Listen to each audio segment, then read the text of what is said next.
ಈ ಒಂದು ಪ್ರಕ್ರಿಯೆಯಲ್ಲಿ ಯಾವ ರೀತಿ ತೊಡಗಿಕೊಂಡಿದ್ರೆ, ಅದರ ಜೊತೆಗೆ ಈ ಪ್ರಕ್ರಿಯೆ ಹೇಗಿತ್ತು ಅನ್ನೋದ್ರ ಬಗ್ಗೆ ಎಲ್ಲ ನಕ್ಸಲಿಯರು, ಮಾಜಿ ನಕ್ಸಲಿಯರು ಎಲ್ಲರಿಂದನೂ ಕೂಡ ಸರ್ಕಾರದ ವಿರುದ್ಧ ಒಂದು ಹೋರಾಟ ಅಂತ ಆಗಲಿ ಅಂತೇಳಿ ನಾವೆಲ್ಲ ಪ್ಲ್ಯಾನ್ ಮಾಡಿ ಇಟ್ಟಿದ್ವಿ. ಕೆಲವೊಂದಿಷ್ಟು ಪಕ್ಷಗಳು BJP ಆರೋಪವನ್ನು ಮಾಡಿ ಕಾಡಿನಲ್ಲಿರೋ ನಕ್ಸಲರನ್ನು ನಾಡಿಗೆ ತಂದು ಬಿಟ್ಟಿದ್ದೀರಾ.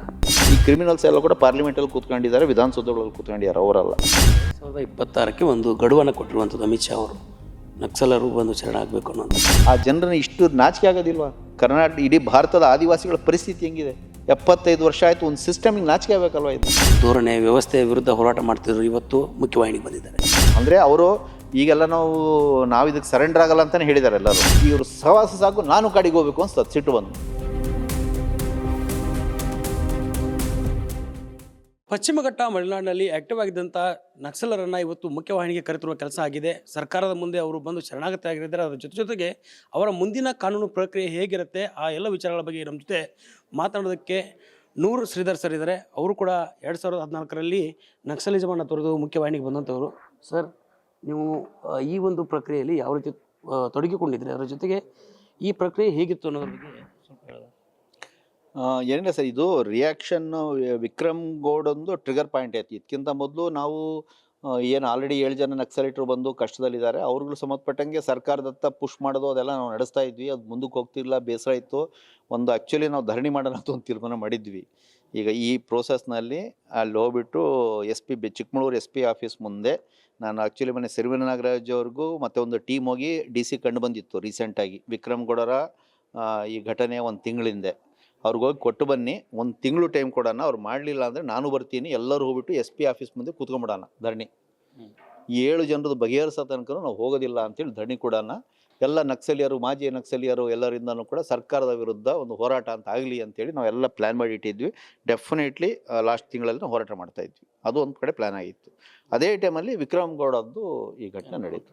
ಎನ್ಕೌಂಟ್ರ್ ಆಗಿರೋಂಥದ್ದು ಇದು ನಮಗೆ ಶಾಕ್ ಆಯಿತು. ನಮ್ಗೆ ಯಾವುದೇ ಡೌಟ್ ಇಲ್ಲ, ನಾವು ಈ ಹಿನ್ನೆಲೆಯಿಂದ ಬಂದಿರೋದು ಯಾವ್ದು ಎನ್ಕೌಂಟ್ರು ಯಾವುದಲ್ಲ ಅನ್ನೋಷ್ಟು ಅರ್ಥ ಮಾಡ್ಕೊಳ್ಳುವಂಥ ಕಾಮನ್ ಸೆನ್ಸ್ ನಮಗಿದೆ. ಇಟ್ ಈಸ್ ನಾಟ್ ಎನ್ಕೌಂಟರ್ ಅಂತ ನಮ್ಗೆ ಕ್ಲಿಯರ್ ಕಟ್ಟಾಗಿ ಗೊತ್ತು ಅದನ್ನು.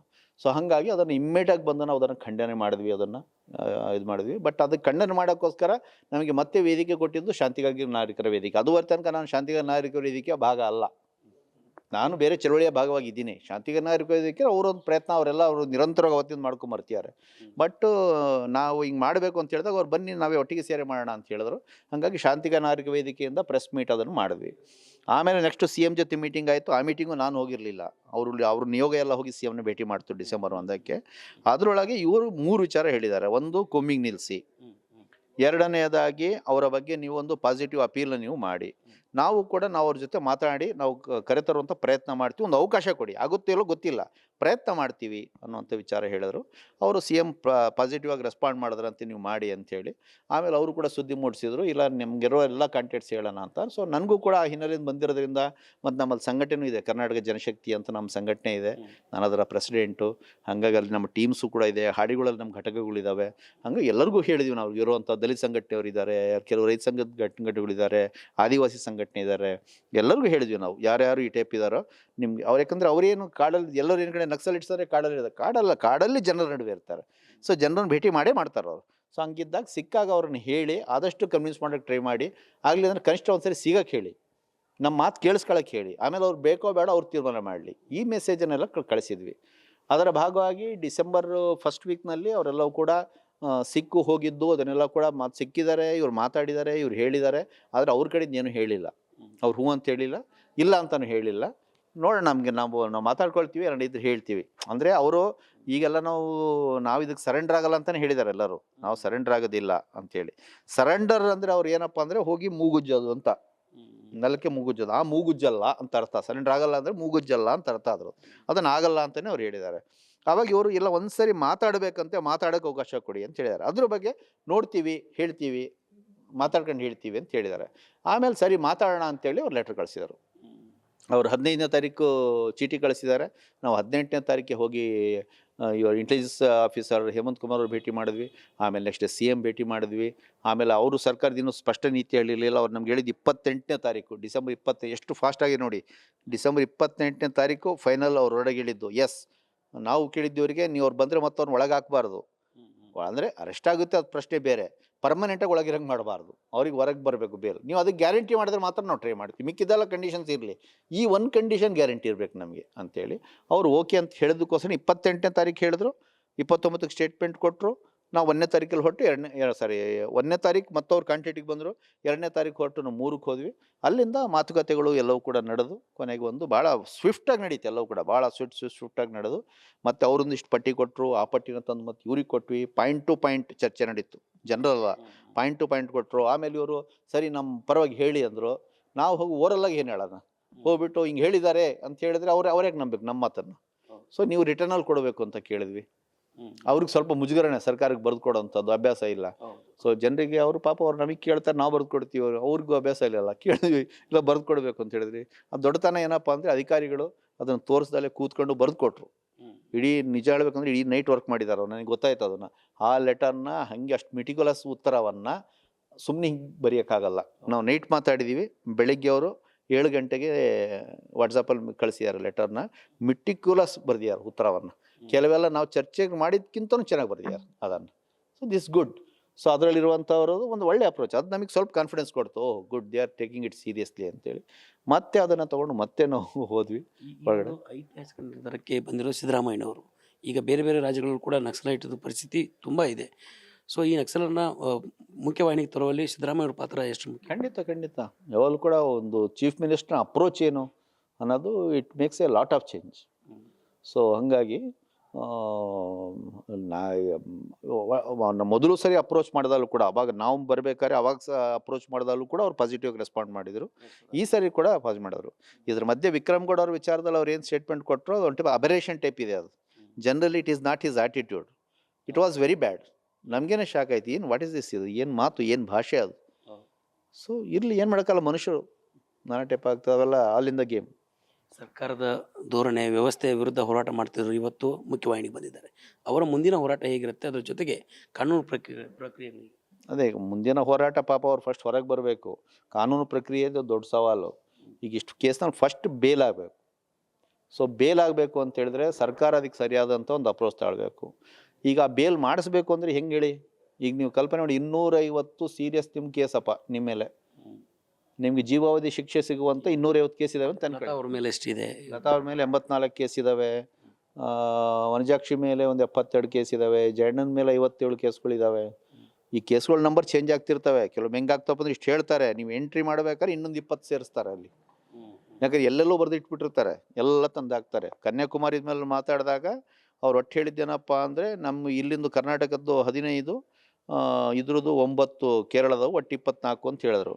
ಕೊನೆಗೆ ಆಕೆ ಮೇಲೆ ಆಗಿದ್ದಷ್ಟು ಗೊತ್ತಾ, 72 ಕೇಸ್ ಅದು ಎಂಟ್ರ್ ಆದಾಗ. ಸೊ ಇದೂ ವಿ ಆರ್ ನಾಟ್ ಶೂರ್ ಇದಿನ್ನು ಎಷ್ಟಿಗೆ ಎಲ್ಲಿಗೆ ಹೋಗುತ್ತೆ ಏನು ಅಂತೇಳಿ. ಈಗ ರೆಕಾರ್ಡ್ಸಲ್ಲಿ ಇರೋ ನಂಬರ್ ಅಷ್ಟೇ ನಿಮ್ಗೆ ನಾನು ಹೇಳ್ತಾ ಇದ್ದೀನಿ. ಸಿಎಂ ಅವರು ಭೇಟಿ ಮಾಡಿ ಈ ವಿಚಾರಕ್ಕೆ ಸಂಬಂಧಪಟ್ಟ ಚರ್ಚೆ ಮಾಡಿ ನೆನ್ನೆ ಮಾತಾಡಿದ್ವಿ, ನೆನ್ನೆ ಸಿಎಂ ಅವ್ರ ಹತ್ರ ಮಾತಾಡಿದ್ವಿ, ಚೆನ್ನಾಗೇ ರೆಸ್ಪಾಂಡ್ ಮಾಡಿ ಕೇಳ್ಕೊಂಡ್ರು. ನಾವು ತುಂಬ ಎಲ್ಲ ಮಾತಾಡೋಕೆ ಹೋಗಲಿಲ್ಲ. ನೆಕ್ಸ್ಟ್ ಇಮಿಡಿಯೇಟ್ ಏನು ಸ್ಟೆಪ್ಸ್ ಬೇಕೋ ಆ 5 ಸ್ಟೆಪ್ಸ್ನ ನಾವು ಮಾತಾಡಿದ್ವಿ. 5 ಸ್ಟೆಪ್ಸ್ ಅವ್ರು ಓಕೆ ಅಂತ ಹೇಳಿದ್ದಾರೆ. ಸೊ ಈಗ ಅದನ್ನು ಅವರ ಪ್ರಿನ್ಸಿಪಲ್ ಸೆಕ್ರೆಟರಿ ಅತಿಕ್ ಅಹಮದವ್ರಿಗೆ ಹೇಳಿದ್ದಾರೆ ಅದ್ರ ಬಗ್ಗೆ ವರ್ಕೌಟ್ ಮಾಡೋಕ್ಕೆ. ಈಗ ನಾವು ಅವರು ಮತ್ತೆ ಕೂಡಬೇಕು, ಸೋಮವಾರ ಮಂಗಳವಾರ ಕೂತು ಮತ್ತೆ ಅದನ್ನು ವರ್ಕೌಟ್ ಮಾಡಿ ಮತ್ತೆ it's a long way to go. ಈ ಕಾನೂನು ಪ್ರಕ್ರಿಯೆ ಒಂದು ಕಡೆ ಆದರೆ, ಒಂದು ಪ್ಯಾಕೇಜನ್ನು ಘೋಷಣೆ ಮಾಡಿರೋ ವಿಚಾರ, ಈ ಕೇರಳ, ತಮಿಳುನಾಡು, ಕರ್ನಾಟಕ 3 ರಾಜ್ಯದಲ್ಲಿ ಕೇಸ್ಗಳಿದ್ದಾವೆ. ಅದ್ರ ಜೊತೆಗೆ ಅವರು ಬದುಕು ಕಟ್ಕೊಳ್ಳೋದಕ್ಕೆ ಸರ್ಕಾರ ನೀಡ್ತಿರುವಂಥ ಪರಿಹಾರ ಎಷ್ಟು ಮಟ್ಟಿಗೆ ಸಾಲತ್ತೆ ಅಂತೀರಿ? ಆ ಪ್ಯಾಕೇಜ್ಗೆ ನಿಮ್ಮ ಪ್ರತಿಕ್ರಿಯೆ? ಒಂದು ಫಸ್ಟ್ ಆಫ್ ಆಲು ಈಗ ಇದುವರೆ ತನಕ ಅದು ಅಸಮರ್ಪಕ ಅದು, ಇದು ಏನೂ ಇಲ್ಲ ಅವ್ರು ಕೊಟ್ಟಿರೋಂಥದ್ದು. ಅವರು ಈಗ ಬಂದವ್ರಿಗೆಲ್ಲ ಮೊದಲು ಎಷ್ಟು ಕೊಟ್ಟರು, ಒಂದು 2 ಲಕ್ಷ ಏನೋ ಕೊಟ್ಟಿದ್ದಾರೆ. ಆ 2 ಲಕ್ಷ ಏನಿದೆ ಅದು ಬಂದು ಹಿಂಗೆ ಲಾಯರಿಗೆ ಒಂದು 2-3 ಕೋಟಿ ಹೊಡೆದ್ರೆ ಪಡಕ್ಕಂತ ಹೋಗ್ಬಿಡ್ತದೆ ಬಂದು ಇಷ್ಟ ಬಂದಂಥವ್ರು. ಮತ್ತು ಕುಟುಂಬ ಫ್ಯಾಮಿಲಿ ಇಟ್ಕೊಂಡ್ರೆ ಅದು ಏನೂ ಅಲ್ಲ, ಅದು ಕಳೆದೋಗ್ಬಿಡ್ತದೆ. ಜೀವನ ಕಟ್ಕೊಳ್ಳೋದ್ರಿಂದ ಅದ್ರ ಏನೂ ಆಗಲ್ಲ. ಹಂಗೆ ಯಾರು ಜೀವನನೂ ಕಟ್ಕೊಳ್ಳಿಲ್ಲ, ಅದರಿಂದ ಏನೂ ಆಗಲ್ಲ. ಹಂಗಾಗಿ ಅದೆಲ್ಲ ಚರ್ಚೆಯಾಗಿ ಈಗ ಪ್ಯಾಕೇಜ್ನ ಸ್ವಲ್ಪ ರೈಸ್ ಮಾಡಿದ್ದಾರೆ. ಆದರೆ ಹಳುಬರಿಗೆ ಈಗ ಹೊಸ ಡೇಟಲ್ಲಿ ಚೇಂಜ್ ಆಗಿರೋದು, ಅವ್ರು ಹಳುಬರು ಮೊದಲು ಬಂದವರು, ಹಂಗಾಗಿ ಅವ್ರಿಗೆ ಕೊಡೋಕ್ಕಾಗಲ್ಲ ಅಂತ ಇವ್ರಿಗೆ ಕೊಟ್ಟಿಲ್ಲ. ಈಗ ಈ ಜನರಿಗೆ ಯಾಕೆ ಕೊಟ್ಟಿಲ್ಲ, ಈಗ ಸ್ವಲ್ಪ ರೈಸ್ ಮಾಡಿದ್ದಾರೆ, ಈಗ 7 ಲಕ್ಷಕ್ಕೆ ರೈಸ್ ಮಾಡಿದ್ದಾರೆ. ಆದರೆ ಅವ್ರಿಗೆ ಕೊಟ್ಟಿಲ್ಲ. ಯಾಕೆ ಕೊಟ್ಟಿಲ್ಲಪ್ಪ ಅಂದರೆ, ಅವ್ರು ಹೋದ್ವಿ ನಾವು ಪ್ಯಾಕೇಜ್ ಮಾಡೋ ಡೇಟ್ಗಿಂತ ಮೊದಲಿತ್ತು. ಇವೆಲ್ಲ ಬ್ಯೂರೋಕ್ರೆಟಿಕ್ ಆಟ ಇವೆಲ್ಲ ಕೂಡ. ಅರೆ ಮಾರ್ಯಾರೆ, ಅವ್ರಿಗೆ ಸಾಲಲ್ಲ ಅಂತ ಹೇಳಿದ್ದಕ್ಕೋಸ್ಕರ ನೀವು ಮಾಡಿದ್ದೀರಾ. ಅವರೇ ಅಪ್ಲಿಕೇಶನ್ ಕೊಟ್ಟರು, ನಮ್ಗೆ ಇಷ್ಟು ಕೊಟ್ಟರೆ ಹೆಂಗೆ ಜೀವನ ಕಟ್ಕೊಳ್ಳೋದು ಅಂತ. ಆಮೇಲೆ ನೀವು ಪಾಸ್ ಮಾಡ್ತೀರಾ, ಡೇಟ್ ಚೇಂಜು, ಹಂಗೆ ನಿಮಗೆ ಕೊಡಲ್ಲ ಅಂತೀರ. ಏನಿದೆಲ್ಲ ನಿಮ್ಗೇನು ಸ್ವಲ್ಪ ಆದರೂ ಇದೆಯಲ್ಲ ಅಂತಲೇ ಇಷ್ಟೊತ್ತು ಜಗಳಾಡ್ತಿದ್ವಿ. ಇದು ಈಗ ಇದನ್ನು ಈಗ 7 ಲಕ್ಷ ಕೊಟ್ಟಿದ್ದಾರೆ, ಬಟ್ ಆ 7 ಲಕ್ಷದ ದುಡ್ಡಿಂದು ಅದಲ್ಲ. ನಿಜ ಹೇಳ್ಬೇಕಂದ್ರೆ ಇಡೀ ಮಾತುಕತೆಯಲ್ಲಿ ನಕ್ಸಲೈಟ್ಸು ನಮಗೆ ದುಡ್ಡು ಎಷ್ಟು ಬರುತ್ತೆ ಅಂತ ಅನ್ನೋ ದುಡ್ಡು ಬಗ್ಗೆ ಒಬ್ಬರೂ ಮಾತಾಡಲಿಲ್ಲ ಅದ್ರ ಬಗ್ಗೆ. ಅಷ್ಟೇ ಅಲ್ಲ, ನೋಡಿ ಅದು ಆ ಜಯಣ್ಣ ಅದನ್ನು ಕೇಳಿದ ತಕ್ಷಣ ಆತ ನಮ್ಮ ಹತ್ರ ಹೇಳಿತ್ತು, ನಾನು ಏನು ದುಡ್ಡು ಬರುತ್ತೋ ಅದು ನನ್ನ ಸ್ಕೂಲ್, ನನಗೆ ಇತ್ತೀಚೆಗೆ ಸುದ್ದಿ ಗೊತ್ತಾಯಿತು, ನನ್ನ ಗೌರ್ಮೆಂಟ್ ಸ್ಕೂಲ್ ಇದೆ, ನಾನು ಹಳ್ಳಿಯಲ್ಲಿ ಓದಿದ್ದು, ಅದು ಸ್ಕೂಲ್ ಮುಚ್ಚೋಗಂತ ಬರೆದಿದ್ದೆ, ಭಾಳ ಕೆಟ್ಟ ಪರಿಸ್ಥಿತಿ ಅಂತೆ, ನನಗೆ ಬಂದಿದ್ದ ದುಡ್ಡೆಲ್ಲ ಕೂಡ ಸ್ಕೂಲಿಗೆ ಕೊಟ್ಬಿಡೋಕೆ ಹೇಳಿ ಆ ಸ್ಕೂಲ್ ಚೆನ್ನಾಗಲಿ ಅಂತ ಹೇಳಿದ್ರು ಜಯಣ್ಣ. ಆಮೇಲೆ ನಮ್ಮ ಶ್ರೀಪಾಲ್ ಬಂದು ಬೈದು ಅವ್ರಿಗೆ, ಹಂಗೆ ಹೇಳ್ಬಿಡೋ ಮರಾಯ ಪೂರ್ತಿ ಅಂತೇಳಿ, ಅಲ್ಲಿ ಅರ್ಧ ಅಂತ ಹೇಳು, ಅರ್ಧ ನಿಮ್ಮ ಅಮ್ಮನೂ ಕಷ್ಟ ಇದ್ದಾರೆ, ಮನೇಲಿ ಕರೆದ್ರೆ ಮನೆಗೆ ಅರ್ಧ ಕಳ್ಸೋಣ. ನೋಡಿ, ದಟ್ ಈಸ್ ದೇರ್ ಅಪ್ರೋಚ್. ಇಷ್ಟು ಉದಾರವಾಗಿರುವ ನಕ್ಸಲರ ಬಗ್ಗೆ ಕೆಲವೊಂದಿಷ್ಟು ಪಕ್ಷಗಳು BJP ಆರೋಪವನ್ನು ಮಾಡಿದ್ರು. ಕಾಡಿನಲ್ಲಿರುವ ನಕ್ಸಲರನ್ನು ನಾಡಿಗೆ ತಂದು ಬಿಟ್ಟಿದ್ದೀರಾ? ಪಕ್ಷಗಳ ಬಗ್ಗೆ ನಮಸ್ಕಾರ, ಬೇಡ ಸರ್. ಯಾಕಂದ್ರೆ ಟೀಕೆ ಟಿಪ್ಪಣಿ ಈಗ ಅದು ರಾಜಕೀಯ ಸರ್, ರಾಜಕೀಯ ಬೇರೆ, ವಾಸ್ತವ ಬೇರೆ. ಅದ್ರ ಬಗ್ಗೆ ಹೋಗ್ಲೇಬಾರ್ದು. ಅದು ನಡೆಸ್ತಿರ್ಲಿ, ಅವ್ರು ಬೇರೆ ಇರ್ತದೆ, ಅವ್ರು ಅವ್ರು ಬೈತಾರೆ, ಕಾಂಗ್ರೆಸ್ನಲ್ಲಿ ಹೇಳ್ತಾರೆ, ಅವರಿಬ್ಬರು ನಡೀತಿರ್ಲಿ, ಅವ್ರದ್ದು ಆಟ ಅವ್ರು ನಡೆಸ್ಲಿ, ನಾವು ಆ ಗೇಮಲ್ಲಿಲ್ಲ ಸರ್. 2026ಕ್ಕೆ ಒಂದು ಗಡುವನ್ನು ಕೊಟ್ಟಿರುವಂಥದ್ದು ಅಮಿತ್ ಶಾ ಅವರು, ನಕ್ಸಲರು ಬಂದು ಶರಣಾಗಬೇಕು ಅನ್ನೋದು. ಇದನ್ನು ಹೇಗೆ ನೀವು ಸಮರ್ಥನೆ ಮಾಡ್ತೀರ? ಅದರ ಜೊತೆಗೆ ಆ ಹೇಳಿಕೆಯನ್ನು ಖಂಡಿಸೋದಾದರೆ ಒಂದು ಕಡೆ, ಮುಂದಿನ ನಕ್ಸಲವಾದ ಹೇಗಿರುತ್ತೆ ಕರ್ನಾಟಕದಲ್ಲಿ ಇವಾಗ ಮುಕ್ತವಾಗಿದೆ ಅನ್ನುವಂಥ ಮಾತನ್ನು ಪರಮೇಶ್ವರ್ ಅವರು ಹೇಳಿದರು. ಸರ್, ತೀವ್ರ ತರನಾದ ದಮನ ಇರೋ ತನಕ ತೀಕ್ಷ್ಣವಾದ ಪ್ರತಿಕ್ರಿಯೆ ಇದ್ದೇ ಇರ್ತದೆ. ನಿಮಗೆ ಅತ್ಯಂತ ಜನರಿಗೆ ನೋಡಿ, ಒಂದು ಬೆಕ್ಕಿಗೆ ನೀವು ಮೂಲೆಯಲ್ಲಿ ಪ್ರೆಸ್ ಮಾಡಿಬಿಟ್ರಿ ಅಂತ ಹೇಳಿದ್ರೆ ಅದು ಹುಲಿಯಾಗ್ಬಿಡ್ತದೆ, ಬೆಕ್ಕಾಗಿರಲ್ಲ ಅದು, ನಿಮ್ಗೆ ಹಾರಿ ಬಂದು ಜಿವರ್ತದೆ ಅದನ್ನು. ಸೊ ನೀವು ಆದಿವಾಸಿಗಳನ್ನು ಆ ಟೈಪ್ ನೀವು ಕಾರ್ನರ್ ಮಾಡಿ ನೀವು ಅವ್ರಿಗೆ ಪುಷ್ ಮಾಡಿದ್ರೆ ಅವ್ರ ರಿಯಾಕ್ಷನ್ ಇಂಟೆನ್ಸ್ ಆಗಿರುತ್ತೆ. ಯಾಕೆ ಎಲ್ಲ ಕಡೆ ನಡೀತಿರಲ್ಲ? ಯಾಕೆ ಬೆಂಗಳೂರಲ್ಲಿ ಯಾಕೆ ಸೆಟ್ಸ್ ಹೊರಟ ಇಲ್ಲ? ಯಾಕೆ ಡೆಲ್ಲಿಯಲ್ಲಿ ಯಾಕಿಲ್ಲ? ಯಾಕೆ ಆದಿವಾಸಿ ಬೆಲ್ಟಲ್ಲೇ ಇದ್ದಾವೆ? ಯಾಕೆ ಫಾರೆಸ್ಟಲ್ಲೇ ಯಾಕಿದ್ದಾವೆ? ಎಲ್ಲ ಕಡೆ ಹೋಗ್ಬೋದಾಯ್ತು, ಎಲ್ಲರೂ ಗನ್ ಹಿಡ್ಕೊಂಡು ಮಾಡ್ಬೋದಾಯ್ತಲ್ಲ. ಯಾಕೆ ಅಂದರೆ ಎಲ್ಲಿ ಅತ್ಯಂತ ತೀವ್ರ ದಮನ ಇರ್ತದೋ ಅಲ್ಲಿ ಇರ್ತದೆ. ನೀವು ಸ್ಟಾಪ್ ಮಾಡಬೇಕಾಗಿರೋದು ಅದನ್ನೆಲ್ಲ, ಈ ದಮನವನ್ನು. ಆ ಜನರನ್ನ ಇಷ್ಟು ನಾಚಿಕೆ ಆಗೋದಿಲ್ವಾ? ಕರ್ನಾಟಕ, ಇಡೀ ಭಾರತದ ಆದಿವಾಸಿಗಳ ಪರಿಸ್ಥಿತಿ ಹೆಂಗಿದೆ? 75 ವರ್ಷ ಆಯಿತು, ಒಂದು ಸಿಸ್ಟಮಿಗೆ ನಾಚಿಕೆ ಆಗಬೇಕಲ್ವ ಇದು? 75 ವರ್ಷ ಆದಮೇಲೆ ಒಂದು ನೆಲೆ ಇಲ್ದಂಗೆ ಇರ್ಬೇಕೇನ್ರಿ ಮನುಷ್ಯರು? ಅಂಥ ಪರಿಸ್ಥಿತಿ ಇಟ್ಟಿದೆಯಲ್ಲ ಈ ಸಿಸ್ಟಮ್ಮು, ಅದು ಕ್ರಿಮಿನಲ್, ಅವರಲ್ಲ. ಅವರದನ್ನು ಚೇಂಜ್ ಮಾಡಿ ಫೈಟ್ ಮಾಡ್ತಿರೋದು. ಫೈಟ್ನ ಮೆಥಡ್ ಬಗ್ಗೆ ನಿಮ್ಗೆ ಡಿಫ್ರೆನ್ಸ್ ಇರ್ಬೋದು. ಇದು ಅತಿರೇಕದ್ದು, ಅಗತ್ಯ ಇಲ್ಲ, ಹಿಂಸೆ ಬೇಡ, ನೀವು 1000 ಹೇಳ್ಬೋದು. ಬಟ್ ಅದು ಹೋರಾಟ, ಅದು ಪ್ರತಿರೋಧ, ಅದು ಸ್ವಾರ್ಥ ಅಲ್ಲ, ಅಥವಾ ಕ್ರೈಮ್ ಅಲ್ಲ. ಕ್ರೈಮ್ ಅಂದರೆ ಯಾವಾಗ ಆಗ್ತದೆ? ನಾನೇನೋ ಆಸ್ತಿ ಕಬಳಿಸ್ಲಿಕ್ಕೋಸ್ಕರ, ನಾನೇನು ಮಾಡ್ಕೋಸ್ಕರ ನೀನು ಕೊಂದು, ನೀನು ಒಡೆದು, ನಿನ್ನಿಂದ ದೋಚಿದ್ರೆ. ಏನು ದೋಚಿದ್ರಪ್ಪ? ಯಾರಿಂದ ದೋಚಿದಾರಪ್ಪ ನಕ್ಸಲೈಟ್ಸು ಇದುವರೆ ತನಕ? ಯಾರ್ಯಾರು ಸಂಪತ್ತು ತೊಗೊಂಡೋಗಿದಾರಪ್ಪ? ಏನು ದೋಚಿದ್ದಾರೆ? ಇವರು ಬಂದು ಇಲ್ಲಿ ಮೈನಿಂಗ್ ಮಾಡಿ ಅಲ್ಲಿನ ಸಂಪತ್ತನ್ನು ದೋಚಕ್ಕೆ ಇವ್ರು ಹೊರಟಿದ್ದಾರೆ. ಆ ಸಂಪತ್ತನ್ನು ದೋಚೋದನ್ನು ಅವ್ರು ತಡೆಗಟ್ತಿದ್ದಾರೆ. ನೀವು ತಡೆಗಟ್ಟರೇ ನೀವು ದೋಚೋರು ಕ್ರಿಮಿನಲ್ಸ್ ಅಂತ ಮಾಡ್ತೀರಿ. ಈ ಕ್ರಿಮಿನಲ್ಸ್ ಎಲ್ಲ ಕೂಡ ಪಾರ್ಲಿಮೆಂಟಲ್ಲಿ ಕೂತ್ಕೊಂಡಿದ್ದಾರೆ, ವಿಧಾನಸೌಧಗಳಲ್ಲಿ ಕೂತ್ಕೊಂಡಿದ್ದಾರೆ, ಅವರಲ್ಲ. ರಾಜ್ಯದಲ್ಲಿ ಈ ಒಂದು ನಕ್ಸಲ್ ಮೂವ್ಮೆಂಟ್ ಸ್ಟಾರ್ಟ್ ಆಗಿದೆ, ನ್ಯಾಷನಲ್ ಪಾರ್ಕ್ ಅನ್ನೋ ವಿಚಾರ ಹೇಳಿ. ಹೌದು, ಇಲ್ಲಾಂದ್ರೆ ಅದು ಆ ಇಂಟೆನ್ಸಿವ್ ರೂಪ ಪಡಿತಿಲ್ಲ. ಅದು ಹೇಳ್ತೀನಲ್ಲ ನೋಡಿ, ನೀವು ಇಂಟೆನ್ಸಿವ್ ಪಾಯಿಂಟಿಗೆ ಪುಷ್ ಮಾಡಿದ್ರಿ ಅಂದರೆ ರಿಯಾಕ್ಷನ್ ಬರ್ತದೆ. ನ್ಯಾಷನಲ್ ಪಾರ್ಕ್ ತಂದು ಆದಿವಾಸಿಗಳಿಗೆ ಎತ್ತಂಗಡಿ ಅಂತ ನೀವು ಮಾಡಿರಲಿಲ್ಲ ಅಂದ್ರೆ ಇದಾಗ್ತಿರ್ಲಿಲ್ಲ. ನೀವು ಎತ್ತಂಗಡಿ ಸರ್ಕ್ಯುಲರ್ ಕಳಿಸಿದ್ರಿ, ಹೆದರಿಸಿದ್ರಿ, ಓಡ್ಸೋಕೆ ಶುರು ಮಾಡಿದಿರಿ, ವಿಕ್ರಮ್ ಗೌಡನ ಮನೆಗೆ ಕೊಟ್ಟಿದ್ದೀರಿ. ಇದ್ದಿದ್ದು ಎಷ್ಟು ಜಮೀನು? 18 ಗುಂಟೆ, ಅದು 1 ಎಕರೆನೂ ಇಲ್ಲ, ಅರ್ಧ ಎಕರೆ ಭೂಮಿ. ಅರ್ಧ ಎಕರೆ ಭೂಮಿನ ಎತ್ತಂಗಡಿ ಮಾಡ್ಸಕ್ಕೆ ನೀವು ಹೋಗಿದ್ದೀರಿ. ರಿಯಾಕ್ಷನ್ ಬಂತು, ಅವ್ರು ಹೋರಾಟ ಮಾಡಿದ್ರು, ಹೊಡೆದ್ರಿ, ಕೇಸ್ ಹಾಕಿದ್ರಿ, ವಿಕ್ರಮ್ ಗೌಡನ್ಗೆ ಹೆರಾಸ್ ಮಾಡೋಕ್ಕೆ ಶುರು ಮಾಡಿದ್ರಿ. ಅಷ್ಟೊತ್ತಿಗೆ ನಕ್ಸಲೈಟ್ ಚಳವಳಿ ಶುರು ಆಯಿತು. ನಿನ್ಗೂ ಅವ್ರಿಗೆ ಸಂಬಂಧ ಇದೆ ಅಂತೇಳಿ ಪೊಲೀಸ್ ಸ್ಟೇಷನ್ಗೆಲ್ಲ ಕರ್ಕೊಂಡ್ರಿ, ಅವ್ರ ಮಾವಂದ್ರಿಗೆಲ್ಲ ಹೊಡೆದ್ರಿ. ಇವರು ಸವಾಸ ಸಾಕು, ನಾನು ಕಾಡಿಗೆ ಹೋಗ್ಬೇಕು ಅನ್ಸ್ತದೆ, ಸಿಟ್ಟು ಬಂದು ಹೋದರು. ಸಾಕೇತ್ ರಾಜ್ ಮತ್ತು ಶಿವಗಂಗಾ ಅವರ ಹತ್ಯೆ, ವಿಕ್ರಮ್ ಗೌಡ ಎನ್ಕೌಂಟ್ರು, ಈ ನಕ್ಸಲಿಸಮ್ ಒಂದು ಸಂಘರ್ಷಕ್ಕೆ ಕಾರಣ ಆಗಿತ್ತು. ಅಲ್ಲ, ಅದಕ್ಕೆ ಪ್ರತಿಕ್ರಿಯೆ ಸಿವಿಲ್ ಸೊಸೈಟಿ ಆಕ್ಟಿವಿಸಮ್ಗೆ ಅದು ಕಾರಣ ಆಯಿತು. ನೋಡಿ, ಸಾಕೇತ್ ರಾಜನ ಹತ್ಯೆಯಿಂದ ಸಿವಿಲ್ ಸೊಸೈಟಿ ಒಂದು ವಿಚಲಗೊಳ್ತು. ಚಡಪಡಿಸ್ತೀವಲ್ಲ, ಏನು ಮಾಡಬೇಕು? ನೋಡ್ಕೊಂಡು ಸುಮ್ಮನೆ ಕುಂದ್ರಕ್ಕೂ ಅಲ್ಲ, ಏನಾದರೂ ಮಾಡ್ಬೇಕು. ಏನು ಮಾಡಬೇಕು? ಏನಾದರೂ ಮಾಡಬೇಕಲ್ಲ. ಹೆಂಗಾದರೂ ತಡೆಯೋಣಪ್ಪ ಈ ಹಿಂಸೆಯನ್ನು ಅನ್ನುವಂಥ ಆ ರಿಯಾಕ್ಷನ್ ಇದೆಯಲ್ಲ ಸೊಸೈಟು, ಅದರ ರಿಯಾಕ್ಷನ್ಗೆ ಹುಟ್ಕೊಂಡಿದ್ದು ಶಾಂತಿಗಾಗಿ ನಾಗರಿಕರ ವೇದಿಕೆ. ಈಗಲೂ ಕೂಡ ಈ ಮತ್ತಿಗೆ ಆಕ್ಟಿವ್ ಇದ್ದು ವಿಕ್ರಮ್ ಗೌಡನ ಇದರಿಂದಾನೆ.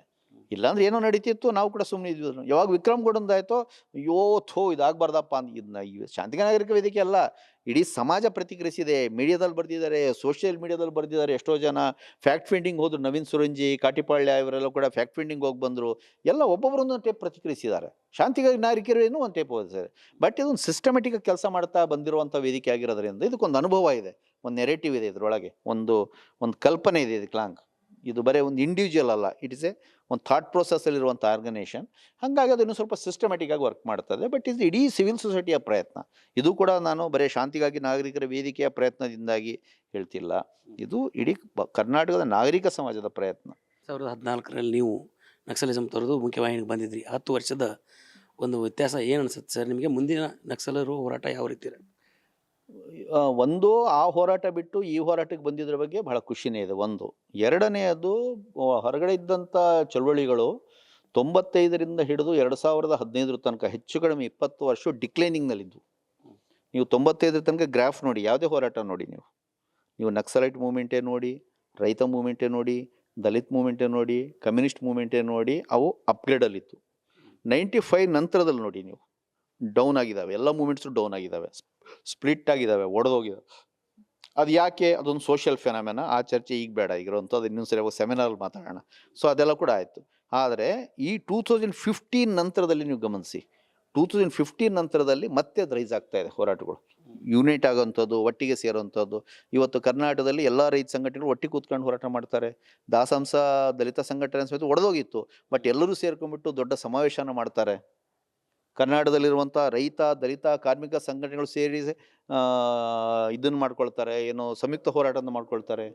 ಭಾರತದ 542 ರೈತ ಸಂಘಟನೆಗಳು ಸೇರಿ ಸಂಯುಕ್ತ ಕಿಸಾನ್ ಮೋರ್ಚಾ ಮಾಡ್ಕೊಳ್ತವೆ. ಒಂದು ಅಲ್ಪಸಂಖ್ಯಾತರ ಮೇಲೆ ಒಂದು ಬರ್ಬರವಾದಂಥ CA NRC ಕಾನೂನು ಬಂತು ಅಂತ ಹೇಳಿದರೆ ಇಡೀ ಭಾರತದ ಜನತೆ ಸೇರಿ ಅದನ್ನು ಪ್ರತಿರೋಧ ಒಡ್ತಾರೆ. ಸೊ ಎಗೈನ್ ಇಡೀ ನಾಗರಿಕ ಸಮಾಜ ಜಾಗೃತಗೊಳ್ತಾ ಇದೆ, ಒಟ್ಟುಗೂಡ್ತಾ ಇದೆ. ಇದು ಒಂದು ಒಟ್ಟಾರೆ ಸಮಾಜದ ಒಂದು ಪಾಸಿಟಿವ್ ಡೆವಲಪ್ಮೆಂಟ್ ಫೆನಾಮೆನಾ ನಡೀತಾ ಇದೆ. ಸೊ ಇದು ಮುಂದಿನ ದಿನಗಳಲ್ಲಿ ಒಂದು ದೊಡ್ಡ ಸಾಮಾಜಿಕ ಸಂಘರ್ಷಕ್ಕೆ ಇದು ಹೋಗ್ತಾ ಇದೆ. ಜನ ಹೋರಾಟ ಮುಂದಿನ ದಿನಗಳಲ್ಲಿ ಖಂಡಿತ ಬಲಗೊಳ್ತದೆ. ದಮನಕಾರಿ ಶಕ್ತಿಗಳಲ್ಲಿ ಪವರ್ ಇದ್ದಾರೆ ಹೌದು, ಬಟ್ ನೋಡ್ತಾ ಇರಿ, ಮುಂದಿನ ದಿನಗಳಲ್ಲಿ ಅವರ ಗ್ರಾಫ್ ಡೌನ್ ಆಗುತ್ತೆ, ಈ ಹೋರಾಟ ಹೆಚ್ಚಾಗುತ್ತೆ. This is the future. Sir, ಕರ್ನಾಟಕದಲ್ಲಿ ನಕ್ಸಲರು ಇದಾರಾ ಇನ್ನೂ, ಅಥವಾ ಇನ್ನೊಬ್ರು ಏನೋ ತಪ್ಪಿಸ್ಕೊಂಡಿದ್ದಾರೆ ಅನ್ನೋಂಥ ವಿಚಾರ ಇರುವಂಥದ್ದು? ಇಲ್ಲ, ಅದೇನೋ ತಪ್ಸ್ಕೊಂಡದಲ್ಲ, ಅದು ಮಿಸ್ ಆಗಿರೋದು. ಅದೇನೋ ಒಂದು ಆಗಿ ಎಂಡಪ್ ಆಗುತ್ತೆ, ಅದನ್ನು ಸ್ವಲ್ಪ ಕಾಂಟ್ಯಾಕ್ಟಿಗೆ ಬರಬೇಕಷ್ಟೇ. ಅದು ಕಾಂಟ್ಯಾಕ್ಟ್ ಪ್ರಾಬ್ಲಮ್, ಅದು ಸಾಲ್ವ್ ಆಗುತ್ತೆ. ಅದೇನು ದೊಡ್ಡ ವಿಚಾರವಲ್ಲ. ಹೆಚ್ಚು ಕಡಿಮೆ ಸಶಸ್ತ್ರ ರೂಪದ ನಕ್ಸಲ್ ಹೋರಾಟ ಸಮರ್ಪಗೊಂಡಿದೆ. ಶಸ್ತ್ರಾಸ್ತ್ರಗಳು ಸಾಕಷ್ಟು ಸಿಕ್ಕಿದ್ದಾವೆ ಸರ್, ಇವತ್ತು ವಶಕ್ಕೆ ಪಡ್ಕೊಂಡಿದ್ದಾರೆ.